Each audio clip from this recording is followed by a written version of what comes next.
नमस्कार, मैं हूं रमेश भट्ट और आज मेरे साथ बहुत ही खास मेहमान नीति आयोग के उपाध्यक्ष राजीव कुमार जी मौजूद हैं। बहुत बहुत स्वागत है राजीव जी आपका। नमस्कार। और आपका तो लंबा रिश्ता है देवभूमि उत्तराखंड से। थोड़ा सा मुझे बताइए, देवभूमि उत्तराखंड में जब भी आप आते हैं, बहुत कम समय मिलता है, लेकिन कैसा लगता है?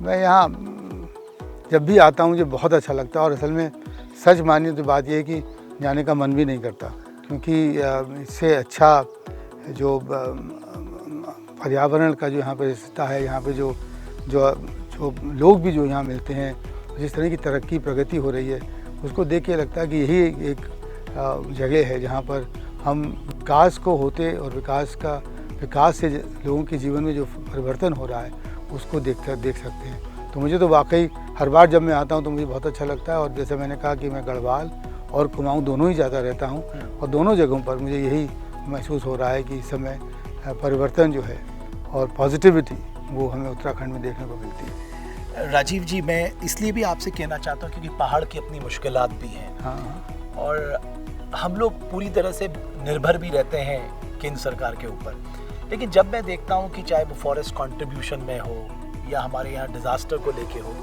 आपको लगता है थोड़ा ज़्यादा सेंट्रल की अप्रोच पहाड़ी राज्यों की और खासकर उत्तराखंड की तरफ होनी चाहिए? नहीं, ये जो पूरा हमारा हिमालय क्षेत्र है, हिमालय पर्वत क्षेत्र है, वो एक बहुत ख़ास क्षेत्र है। इसमें जो जितने भी राज्य हैं उनको जो है वो और केंद्र कर भी रहा है। केंद्र जो है, हम लोगों ने नीति आयोग में एक हिमालयन रीजनल काउंसिल बनाई हुई है जिसमें कि 13 राज्य हमारे, मतलब जम्मू कश्मीर से लेकर और पूरब तक सब तक बनाया हुआ है। और उसमें ख़ास रिसोर्सेज एलोकेट करने की बात हमेशा होती है और होती भी रहती है। और इसलिए मैं समझता हूँ कि और ख़ासतौर से माननीय प्रधानमंत्री का तो इस पर एक बहुत बड़ा उनका ध्येय है, ध्यान है, क्योंकि उन्होंने यहाँ समय भी बहुत बिताया है। उन्होंने उत्तराखंड में, हिमाचल में बहुत समय बिताया और इसलिए वो चाहते हैं कि यहाँ का और यहाँ की जो विशेष ज़रूरतें हैं वो उससे बड़ी पूरी तरह से वाकिफ़ हैं, पूरी तरह से वाकिफ़ हैं। तो मुझे और आप देखेंगे भी कि आने वाले समूह पर केंद्र सरकार का ध्यान इस पर ज़्यादा आकर्षित होगा। और कई बार कोशिश होती है कि जो हमारे मल्टीलेटरल इंस्टीट्यूशंस हैं, जैसे कि वर्ल्ड बैंक, ADB, NDB वगैरह, उनसे भी यहाँ पर सहायता मिलती रहे। तो मैं ये आश्वासन दिलाना चाहता हूँ कि केंद्र सरकार की नज़रों में हिमालय क्षेत्र और उत्तराखंड उसमें आता है, वो जो है वो एक ख़ास जगह अपनी बनाए हुआ है। एक और मैं आपसे बात करना चाहता हूँ, क्योंकि जब भी युवाओं से मिलता हूँ उनके सामने सबसे बड़ा सवाल रहता है रोजगार का। सर, उत्तराखंड भी इससे अलग नहीं है। आपके नज़रिए में जब आप नीति आयोग में एक डिस्कशन करते हैं तो इस रोजगार से कैसे इसको आने वाले समय में टैकल करेंगे, इस पे आप लोगों के क्या विचार हैं?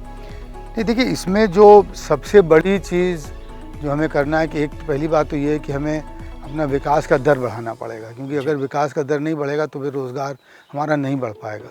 मगर विकास का दर किस तरह से बढ़ाएं, ये भी बहुत बड़ी चीज़ है। तो इसके लिए जो हमारे प्रधानमंत्री जी ने जो हमको इशारा दिया है, रास्ता दिखाया है आत्मनिर्भरता का, वो बहुत मायने रखता है। क्योंकि अगर हम वो सब चीज़ें अपने देश में बनाने लगें जो कि अभी हम आयात करते हैं और अपनी आयात पे निर्भरता हटा दें, मतलब एक मिसाल देता हूँ मैं आपको कि जैसे कि हम लोग अभी सारा कच्चा तेल आयात करते हैं, उससे पेट्रोलियम हमारा इस्तेमाल होता है।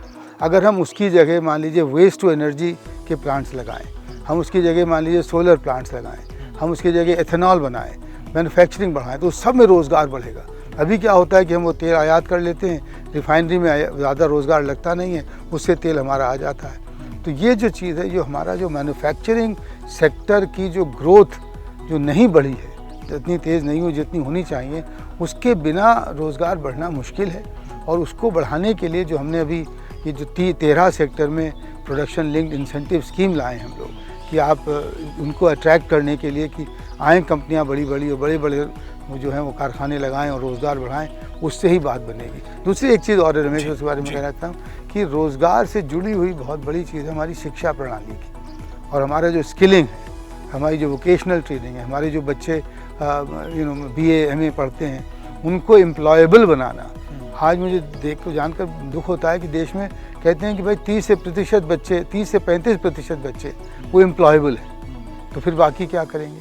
तो आपकी बात बिल्कुल सही है कि रोज़गार एक बड़ा मसला है, मगर इसको ठीक करने के लिए जो हम लोगों ने रास्ता अपनाया है आत्मनिर्भरता का, तो मेरे ख्याल में बहुत माकूल है। Sir because being an economist मैं तो आपको कम से कम 20 साल से जान रहा हूँ और अमूमन हमारे डिस्कशन में चर्चा होती थी। सर पहाड़ी राज्यों में सरकारों का चैलेंज ये है कि रेवेन्यू कहाँ से लेके आए, क्योंकि स्कोप बहुत ज़्यादा नहीं है, लिमिटेड स्कोप है। तो ऐसे में आपको क्या लगता है कौन से वो सेक्टर हो सकते हैं जहाँ पर पहाड़ी राज्यों को फोकस करना चाहिए? देखिए, इसमें जो पहाड़ी राज्यों को एक तो अपनी पहचान बनाना चाहिए, और हर राज्य को, और उसमें पहचान बनाने से मेरा मतलब है जैसे कि मान लीजिए कि उत्तराखंड को हम लोग कहें कि ये हरित प्रदेश है, और इसमें जो है वो हम लोग पर्यावरण को बढ़ाएंगे, और पर्यावरण से लगी हुई जितनी भी आमदनी है हम उसको बढ़ाएंगे, और उससे अगर जो हमारा टूरिज़्म है वो भी उससे जुड़ेगा, हमारा जो मतलब पानी का जो मतलब जल का उपयोग है वो उससे बढ़ेगा। मगर उसके साथ साथ हमें अपने राज्यों की जो रेवेन्यू की बात है, मुझे लगता है कि कृषि क्षेत्र से ही निकालना पड़ेगी, क्योंकि कृषि क्षेत्र में हमारा भी 70% लोग अभी भी उसी से जुड़े हुए हैं। अब उससे अगर आप एग्रो प्रोसेसिंग कराएं, वैल्यू एडिशन कराएं, ऑर्गेनिक फार्मिंग की बात करें, नेचुरल फार्मिंग की बात करें, केमिकल फ्री फार्मिंग की बात करें। अब देखिए, मैं इसको इस तरह से जोड़ रहा हूँ, मैंने आपसे कहा कि हरित प्रदेश मतलब पर्यावरण को प्राथमिकता देने वाला प्रदेश। इसका मतलब ये कि हमारे कृषि में हम बिल्कुल भी रसायन खाद मना कर देंगे करने से, मगर उसको ऐसे उसको उगाएंगे कि उसमें कीमत भी कम हो, किसान की आमदनी भी बढ़े, और फिर एग्रो प्रोसेसिंग से उसकी डायरेक्ट मार्केटिंग भी बढ़े, तो आमदनी बढ़ेगी और राजस्व भी बढ़ेगा, तो दोनों चीज़ें बढ़ेगी। सर अभी प्राइम मिनिस्टर साहब ने कहा कि साहब मोनेटाइज, मॉडर्नाइज और प्राइवेट प्लेयर्स को लेके आइए, क्योंकि वो पैसा भी लाएंगे, टेक्नोलॉजी भी लाएंगे। आपको लगता है कि ये एसेट मोनेटाइजेशन में राज्यों को भी ध्यान देना चाहिए? जैसे कि प्राइम मिनिस्टर ने कहा कि साहब सरकार को बिजनेस करने की कोई ज़रूरत नहीं है।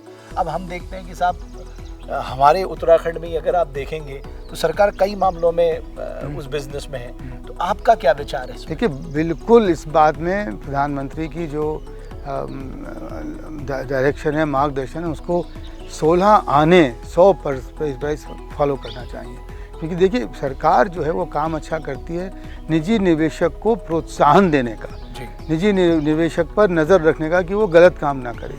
मगर सरकार खुद अगर बिजनेस करने लगेगी तो कभी सक्सीड नहीं करती, ना कभी करी है। दूसरी चीज़ ये कि बहुत सारे एसेट्स हमारे राज्य में, मैं जाता हूँ, जैसे कि आप तो जानते हैं कि अगर आप काठगोदाम से भीमताल की तरफ जाएं तो इतने एकड़ ज़मीन पुरानी HMT मशीन की पड़ी हुई है। अब उसको मोनेटाइज करने में किसका नुकसान है? बिल्कुल, और कर देना चाहिए, और वो ज़मीन दे देना चाहिए किसी निजी निवेशक को, वहाँ पर मैन्युफैक्चरिंग होगी तो नेचुरली जो आपने कहा ग्रोथ भी बढ़ेगी, और एग्रो प्रोसेसिंग हो, वहीं पर बुराश के स्क्वाश बनने लगे और वहीं पर जो है वो जो है और मैन्युफैक्चरिंग हो जाए तो आमदनी भी बढ़ेगी। तो मुझे लगता है कि राज्य सरकारों को 2 काम बहुत आवश्यक है। एक तो ये कि एक लिस्ट बना ले कि कौन से वो एसेट्स हैं जो हमारे बिल्कुल इस समय उनका सदुपयोग नहीं हो रहा है, और उसको कैसे उपयोग में लाएं, प्राइवेट सेक्टर को कैसे। और दूसरा जो मैंने आज मुख्यमंत्री से भी अपनी मीट में करा कि एक ऐसा सेल बना लें जिससे कि कंप्लायंस एंड रेगुलेटरी बर्डन जो है वो निजी निवेशक के लिए ज़ीरो हो जाए। बिल्कुल, मतलब ये कि इतने रोड़े, इतने हम लोग उतने रास्ते में उनके वो अड़चनें डालते हैं हमारे, वो सब अब हटाने की ज़रूरत है, क्योंकि बिना निजी इन्वेस्टर के, बिना प्राइवेट सेक्टर के, बिना प्राइवेट एंटरप्रेन्योर के हमारे राज्य की प्रगति नहीं हो पाई। सर एक आखिरी सवाल, जब हम आउटले और आउटकम पे चर्चा करते हैं कि हमने क्या खर्च किया, उससे हमें क्या मिला, आपको लगता है हम ईमानदारी बरत रहे हैं, या आपको लगता है आज भी सबसे ज़्यादा एग्जीक्यूशन एंड मॉनिटरिंग साहब इन 2 पक्षों पे तो कोई ध्यान ही नहीं देता? नहीं, ये आपने बहुत बड़ी बात कह दी, और क्योंकि अब ध्यान इसी पे देने की बहुत आवश्यकता है, और हमारे यहाँ तो हमने नीति आयोग में एक development monitoring and evaluation office बना दिया है, और डिपार्टमेंट ऑफ एक्सपेंडिचर हमारे वित्त मंत्रालय में हमसे कहा है कि आज बार शुरू भी हो गया कि सारे बजट के एलोकेशन अब आउटकम बेस्ड इवैल्यूएशन पर होंगे। यही राज्य को करना चाहिए कि हमें यह मतलब नहीं कि आप खर्चा कितना कर रहे हैं, आपने उस खर्चे से क्या पैदा किया, आपने उस खर्चे से आपका इम्पैक्ट क्या आया, क्या असर हुआ, वो हमें देखना है। क्योंकि उसमें जो जिम्मेवारी है, जो उसमें जवाबदेही है, वो जब तक नहीं आएगी तब तक हम अपने करदाताओं का पैसा ठीक से इस्तेमाल कर रहे हैं, इस बात में कभी भी सफाई नहीं होगी, और कभी भी आम नागरिक आपको उतना सपोर्ट नहीं कर पाएगा जितना कि वो कर सकता है। और विकास जो है वो एक जन आंदोलन नहीं बन पाएगा। जन आंदोलन बनाने की ही आवश्यकता है विकास को, ये कहना कि भाई ये विकास जो है वो तो सरकार का काम है, मेरा इससे काम नहीं पर बनेगा। सर विकास ना हमें हमेशा सिखाया गया, विकास एक्सक्लूसिव क्यों है, कोई इंक्लूसिव क्यों नहीं नहीं, वो इसीलिए नहीं है, वो इसीलिए नहीं है क्योंकि इसमें जो खर्चे हो रहे हैं विकास के नाम पर, उसमें जवाबदेही नहीं है। जब एक बार जवाबदेही बन जाएगी तो इंक्लूसिव हो जाएगा। जैसे कि मान लीजिए इतना पैसा खर्चा होता है शिक्षा विभाग का। अब शिक्षा विभाग के हमारे स्कूल हैं, सरकारी स्कूल हैं, अब उसमें सारे लोग प्राइवेट स्कूल में भेजने लगे। मैंने पूछा भी एक बार फिर, कहले भाई हमें वहाँ, उन्होंने कहा भाई वहाँ तो खाना भी मिलता है, कहले जी हमें विद्यालय में भेजना है, भोजनालय में नहीं भेजना है। ये जो फ़र्क है ये बनाना पड़ेगा ना हमें, और ये वही जवाबदेही की बात है। आप थर्ड पार्टी इवैल्यूएशन कराएं, अपनी तरफ से जो है वो उनकी अकाउंटेबिलिटी कराएं कि हमारी कैसी चल रही है, हमारे जो स्कूल हैं वो कैसे चल रहे हैं, उनमें क्या चीज़ हो रही है। यही चीज़ हेल्थ में है। तो वो जो खर्चे की अकाउंटेबिलिटी वो हमें लाना बहुत आवश्यक है। ठीक है, थैंक यू सर, बहुत अच्छा। तो आपने राजीव जी को सुना। राजीव जी का जो सबसे बड़ा मंत्र है वो यही है कि जनता की पाई पाई जो खर्च हो रही है वो जनता के विकास पे लगे, और साथ ही साथ जो काम चलाए जा रहे हैं, जो प्रोग्राम चलाए जा रहे हैं, उनकी मॉनिटरिंग की जाए ताकि जनता को उसका फ़ायदा मिल सके। बहुत बहुत धन्यवाद आप सबका देवभूमि डायलॉग के इस खास इंटरव्यू को देखने के लिए।